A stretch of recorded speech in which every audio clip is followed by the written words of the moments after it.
Glad to know you're still joining with us on this Easter special program because we've got loads of package for your listening or your viewing pleasure. And now let's talk about what defines a music producer and their involvement varying from producer to producer. Essentially, they oversee all aspects of the creation of a song or album, the choice of song, choice of musician, instruments, and vocalist, and how it all comes together.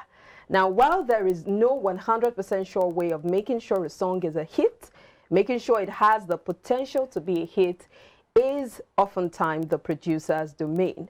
And of course, we've got right here in the studio with us SMJ. SMJ in the building. Yeah. Samuel Emmanuel Gibson. I'm sure a lot of people know you as SMJ, but they do not understand what's your name, what it means, what S means, what M means, and the J means. So now they know, right?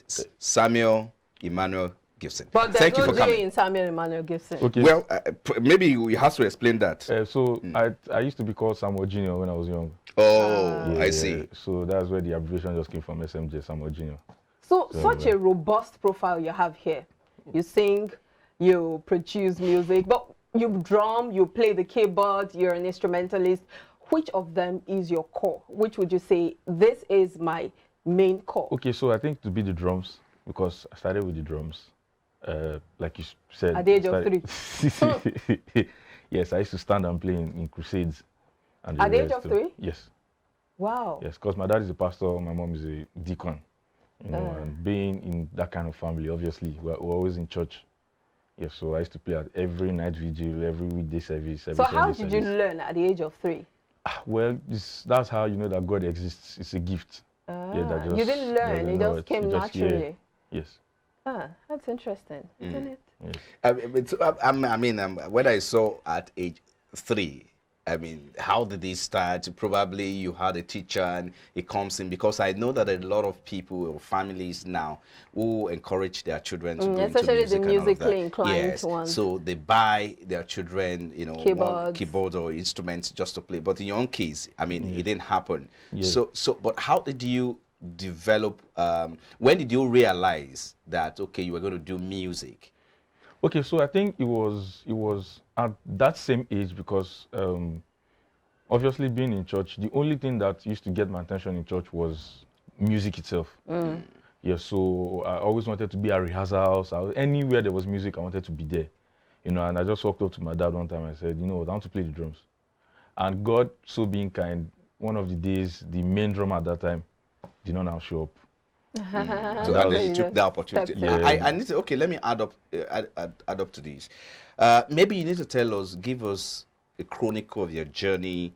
You started at age 3, and then till now. Maybe give us just a picture of your journey. So I started playing drums at 3, and thankfully my parents never at any point said no to me doing music, because it came as an instruction to them that this particular boy would be a star through music. Yes, so they placed me in every environment. I never for once told my mom, I'm going for rehearsal, and she said, no, sit down, read your books. No. So they've been supporting since day 1. So I've been playing that, started playing drums at 3, played at every event you can think of. And at age 5, I just told my dad to buy me a keyboard.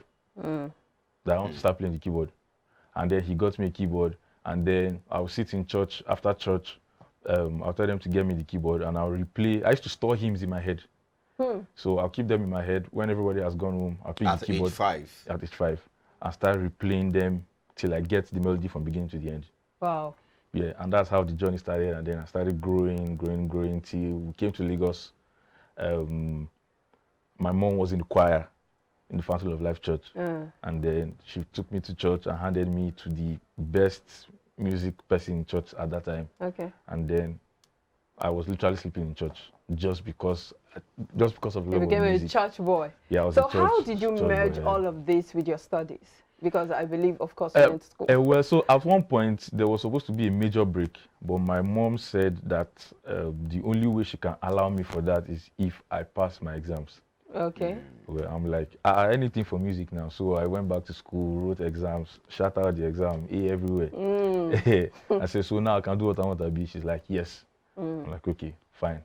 And then So you've worked with a lot of A-list artists, talking about Travis Green, Micah Stampley, Kirk Franklin, Phil Thompson, J.J. Eston, Israel Houghton, and then Ty Tribet, amongst others. So in my mind, I'm thinking you must be tilted towards the gospel genre. But then I was going through Google in my research, sniffing through Google, and then I see a song, Besse. I'm like, where's that coming from? Can you help us better understand what genre you're into? Yeah, okay. So when I got into the entertainment industry, gospel, apparently one of the people that was discovered me at that young age was Dr. Godfrey. Yes, so as at that time, that's why a lot of people know me for what I do for him. So he was the one I worked with. And that time, it was energy meets energy. So he had the type of thing that I was longing to do. Okay. You know, if you know Doctor, his music is very, I'm sure energetic. Energetic, very creative. So that was what I was looking for. I didn't know that I would be in it for that long time because we had a dream that we're driving now. But then, music is music. So I don't like to tie music to any religion. Just like saying I'm a gospel producer. I don't accept people tell me I'm a gospel producer because if your child is sick, you will not take your child to a gospel doctor or a gospel lawyer. Or but the lyrics changed everything. Yeah, for sure. So in my perspective, there's the gift of music. So I want to show the world that I am a musician. There's lots of content. It doesn't have to be anything vulgar. There's love, there's motivational, there's songs for people on the streets. Okay, so tell us the story behind Besse, because I'm really so, why Besse? Okay, so Besse came up as the fact that, so I realized that if you go for parties, there are usually no songs to play, especially in gospel parties. Or they're usually, I feel like at a point, everybody was doing the same thing. I'm like, but we can always do something different now. Let's do this. Because there was no danceable song at the time I was writing Besse. In fact, when Besse came, that was like when 2-3 years ago. Yes, 2-3 years ago. I was just in the studio, I'm like, Besse. And that was the time this leg dance was raining. I'm like, okay, so what do we do now? And if you listen to the lyrics, I did not mention God. Yes, you didn't. That's why I asked that question. I wanted to keep it as, because I wanted to reach out to a particular set of people. There are people that once they begin to hear God and Jesus in the song, they just shut out. Those are the people that I was trying to reach out to. And I started getting calls from people in the streets. Guy, I went to the filling station and they were playing Besse. Those are the kind of things I like to hear. That's how you know that the gift is for the world to hear. So that was what is my mind when I was. And do you think that the music industry, or let me say the gospel music, should begin to look at ways to preach the gospel without having to put or infuse Jesus or a scripture verse and all of that? You're passing the message, but you're not mentioning those things. Exactly. That's actually been my dream. In fact, I'm sure we'll get there. That's the reason for my concert. Because I don't like, in this part of the world, we like to carry religion on our head. And then we now pass it in such a way it becomes offensive to the people receiving it. Do not believe. Yeah, you know how you meet somebody and you're just Jesus is and Jesus is and Jesus and the Bible says and the Lord says, and they just shout out like, you see, are you the only one that God speaks to? You know, so there are always ways that we can go around this thing. You know, sometimes listening to, you know how you go for concerts and like, can there be something fresh? So everybody's looking for that breath of freshness. You know, so that is where I come in, and that doesn't compromise the message. Exactly, that doesn't compromise the message. So yeah, we're going to talk about what you intend to do, your plans in a moment. But I want us to look at the music industry in Nigeria, how you think it has grown. What are the challenges? Yes, of course, but from the angle of you have done gospel. And you've worked with quite a lot of gospel artists, like she mentioned earlier, Kirk Franklin and all of that. And so how is that sector, or like, should I refer to it as a sector, gospel music industry? How is it developing? How far has it come over the years? And your experience in that particular genre of music, how's it been for you? And what can you tell us? Okay, so I think it has been quite a journey. There's been growth. I can see there's been growth. At one time, so in my DNA, my dad used to be a DJ. So growing up, he used to be the first to buy me any album that just comes out at that time. So in our house, we literally have our CDs upon CDs upon CDs. So my dad was not the type, because he was an African, he will now buy only African music and just be playing. No, it was different genres. So I grew up to the fact that there's versatility in music. But at one point in time, the gospel music scene became very monotonous. Okay. And it was a burden on me. Like, what is going on? Why is everybody trying to tilt towards one direction? God is too versatile to monopolize him or monotonize him. You get what I'm trying to say? So working with Doctor was even the main break. You know how you go for events and there's also person and there's also person, and you know that this person's presence will actually make a difference. That was why in 2016, when it was announced that Dr. Tim Godfrey will perform at the first time at the Experience, it was a major breakout. I can never forget. I had testimonies of people texting me, "Oh, they don't cut him Godfrey." It was because they knew that for the first time somebody is going to bring something fresh, to the table. So I've always longed or happy to see that people, you know how you go for concerts and you can't predict what will come. At one point it was predictable, but now God is now bringing sounds from different people that is now changing the game, and is becoming global, which is what I've always had in mind, that this is where music should actually be. But it's believed that that sector is not organized. There's no record label. Everybody's just doing their own thing. Right. Except for few individuals who came up and they built their brand, like Dr. Tim that you work with. Right. You have someone like Nathaniel Besse and some individual guys, yes, who have also built a brand. So you really do not have a competitive record label like what you have in the secular.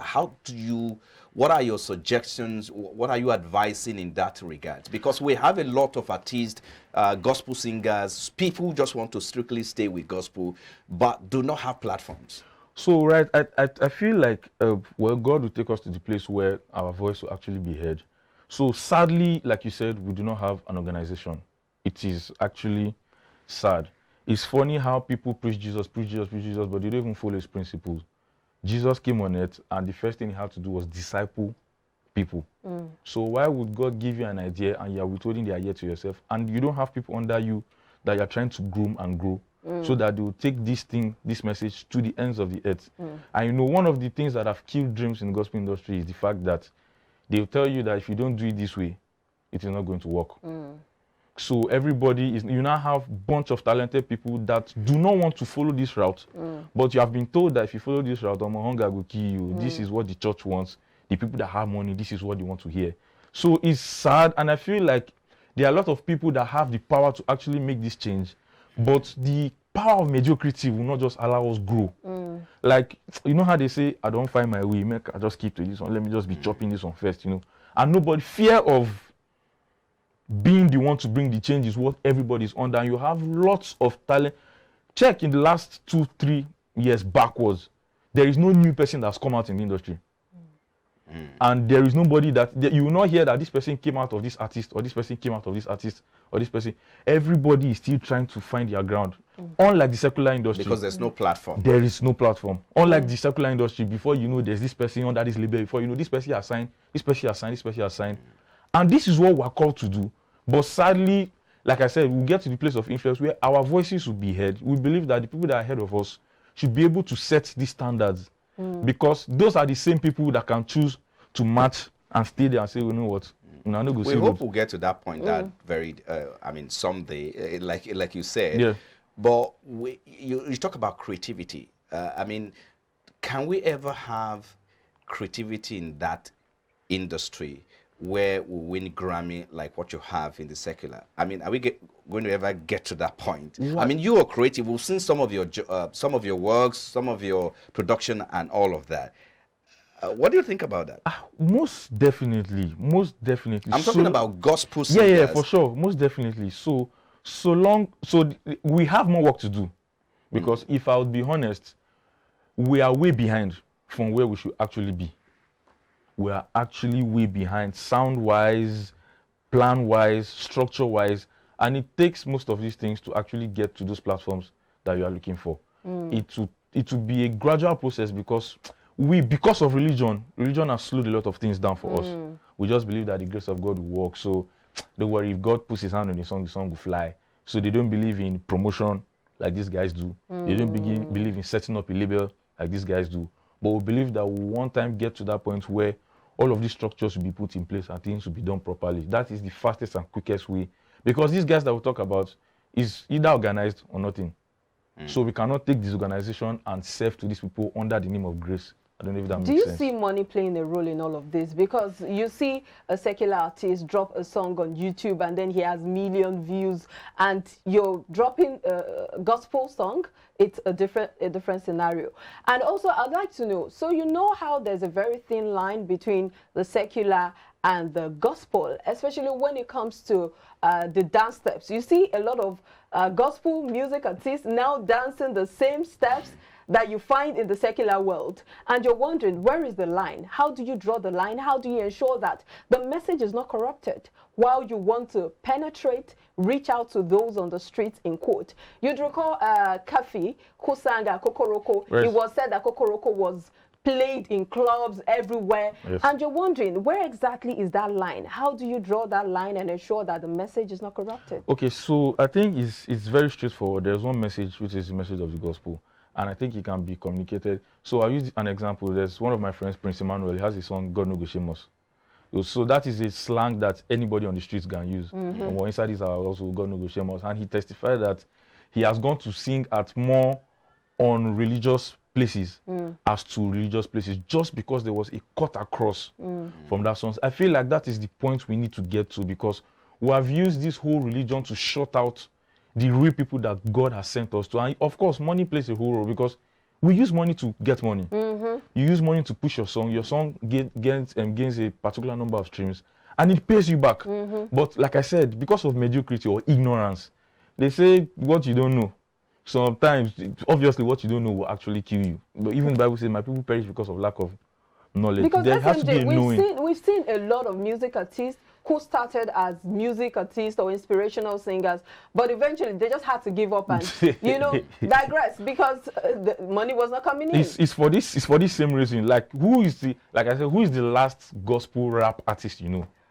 But there is a lot of them. I know a few of them though. There's a lot of that I can mention, from Proverbs to Buki, but everybody just figures out that because of this same reason, like say this thing no pay, let me just venture into something else, because there was no setting to help secure these guys. That's a follow-up question to that. Yes. As you answer, how do you think we can monetize it? Because if money is not coming, of course, it's tend to do anything. So how do you think we can monetize, the gospel music, except maybe Dr. Tim that I've seen in recent time, who organizes concert at the Eco Hotel and all of that. People get paid for. He get paid for it. And so maybe I've not seen any other. So how do you think we can monetize that, such that we can raise money to encourage this upcoming artist? So I think it's very direct. So people try to make it complicated. It's very direct. There are platforms where these things can be on. Actually, there are people that these are their jobs, right, to get your songs to where they need to be. All you need to do is pay them and go and sleep. That is all. They are the ones that run the statistics, check the algorithm, check the backends, and which is the rule that these secular guys apply that gives them the result they have. Somebody drops a song in 2 hours, you have how many million views? It is not rocket science. There are people that sit down to watch this thing, which is the part we, as the gospel, on the gospel side, don't want to pay attention to.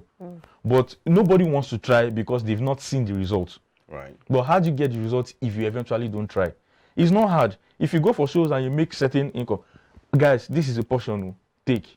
Let us get this music to where it needs to be. Or what? There are people that are even creatives. All they need to do is plan. Now that your song is big, this is what we need to do in addition to this to make it bigger. Go to this country. There are people that these are their jobs. Just pay them, give them your content, and go to sleep. But nobody's willing to try. That's the thing. All these young artists that hustle how much from shows, even to play producer alone, is a problem. And now things have now become crazy expensive. When it used to be cheap, that we could have maximized the idea then, it is now more expensive because of ignorance. How expensive it is now? It is very, very expensive. To get a song produced. For someone like me now, yes, to produce a song for you, what I charge is $1,500. Okay. I don't even charge in Naira again. Charging dollars. That's the only way to conquer Nigeria. More money for you. For people, for someone who wants to be like SMJ and say, look, I want to go into music production, I want to do music. I mean, what can you say to the person? How does the person start? What are the necessary skills to acquire in that regard? Because I know you do a lot, apart from the gospel, you do a lot for the secular guys. That means you must have broken every barrier to do that. So you're good in both ways. I mean, so someone wants to be like that. Okay, so first you need to understand what your call is. I think that's where it starts from. You understand what your call is, then you have direction. They say clarity is more important than speed, because you can have speed and be headed nowhere. No, but once you gain clarity of where you should be, then you know how to go. So know what you are called for. I was able to understand that early enough in time to know that if I restrict myself to gospel, that means I'm probably limiting the gift of God on my life. Yeah. So what I'll say is, once you figure out what you're called for, place yourself strategically in places that will help you enhance this thing that you have. For instance, for me, yes, I was working with Dr. Tim, I was going for extreme shows, but at the same time, I was dropping live arrangements of these secular guys, because I have a gift of arranging live music. That is my strongest, that's my greatest, one of the videos you first played, that's that's my greatest area of strength. So I didn't restrict myself to just posting, I'm going out to Dr. Tim, I'm going out to Dr. Tim. So sometimes you see me working in the studio, producing something that does not have anything to do with gospel. But isn't the versatility affecting your perception out there? If I see you playing with Tim Godfrey, with Kirk Franklin, and next I'm seeing you playing with Burna Boy, I'm thinking, where's this man headed? Okay, so I feel like everybody is entitled to their opinion, but I know my stand in Christ. So if I work with Tim Godfrey tomorrow and you see me playing with Burna Boy on probably Coachella stage, that I'm playing for Burna Boy does not mean that I've become like them in the world. Yes. So it just the craft. Yes. Now, SMJ, before we are going to let you go in a moment, but raise up your hand. You are going to raise up your hand, take a note. Any question I ask you and any request I make on this show, you are going to say yes. Any request I make on this show, you have no choice, so long as something I can do, yes. Okay, all right. But by the way, okay, before we get to that, let's have your plans. I mean, we've seen some of the music and the programs that you. So what are your plans, and where are you likely to be in the next 5-10 years? Okay, so vis-a-vis, of course, the trend in the music industry, where you think it will be as well. Yeah, so I have this. God has given me this platform called The Outsider, which I'm sure you guys, it was played too. I did it in 2020. I'm doing it in April 24th. That's the Sunday after this Sunday. So the idea is, it is not gospel, it is not secular. Okay. So what we're dishing out is good content. Basically, I know that there is a burden for people. People want to go where they will enjoy music in its raw, pure form, with nothing attached to it. That is what my platform actually presents. And it's crazy how my audience are. In fact, their ginger is more than we that are planning the things. You know, it's scary where people are saying, I can't wait. We are coming in at billions and thousands to experience this gift. And that's I'm really humbled, because it has become a movement. Okay. So the eye that they used to look at my show, it's not the eye that, oh, SMD want to show. It is at the same rate like what a Coachella would do, or what a BET would do. So it's Easter. What's Easter like for you? Are there shows? Are you making more money this Easter? Well, aside from the fact that I'm reminiscing on the goodness of God, what He went to do on the cross, I'm more on the planning side for my show, because it's going to be a shootout for me. Okay. It's going to be a major launch out, and trust me, what is going on behind the scenes, I hope that you'll be there, so that nobody just be saying, I just talk, I'm here. So if you're not singing, producing, or doing all of that, what would you be doing? If I'm not singing, producing, I'm probably playing ball. In line of your career? Oh, in line of my career. If I was not singing, producing, or I'll probably be a consultant. On music business. It's all about music for you. Okay, now it's time to say yes or no. But don't say no. You will say yes, because you've already taken it. Okay, I have a music. At least I've been looking for SMJ all over to come and do music for me. So I have 2 songs to produce. And I have some guys who are also looking for SMJ too. Those guys are at the background. I mean, they want to see you too. So once I get to you, I'm sure they can get to you. So when are you giving us appointment? When are you? How many are you producing for us?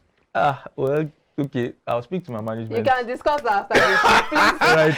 It's time to get down to the real gist or the real fun part of this discussion. And that is you dropping some bars for us. It could be rap, could be music, could be just something. Anything. Something to make us dance. I have my dancing shoes on. Hey, this kind of thing I like. You are even ready for Besse. You are ready for Besse already. No, so I'm just me. This looks more like Besse. I need to go with. It's in you. Just give it to us. I know it's in you. What's the verse of Besse again? Really? I'm a producer, so I have plenty to Oh, I see.